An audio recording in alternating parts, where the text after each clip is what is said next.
JUI सरबराह मौलाना फजल रहमान चयो आहे त हुकूमत ऐं वज़ीर आज़म जाली आहिनि। मार्च हर हाल में इस्लामाबाद पहुचंदो। लाड़काणे में सहाफ़ियुनि सां ॻाल्हाईंदे JUI सरबराह मौलाना फजल रहमान चयो त आज़ादी मार्च जी शुरुआत तय कयल वक़्त ते थींदी। कुझु बि थी वञे इस्लामाबाद वेंदा। हम पैदल चलेंगे, चाहे 1 महीने तक पूरे पाकिस्तान के हाईवेज रुके रहें, इस्लामाबाद पहुंचकर दम लेंगे इंशाल्लाह। ये असेंबली जो है ये जाली है और ये वज़ीर आज़म जाली है।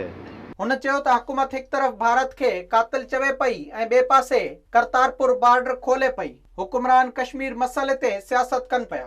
एक तरफ आप LOC पर कश्मीर के हवाले से मसले को अहमियत दे रहे हैं और कहते हैं कि सरहदी तनाज़ा है, सरहदात पर हालात अच्छे नहीं हैं, और दूसरी तरफ आप करतारपुर का कॉरिडोर खोल रहे हैं उनके साथ।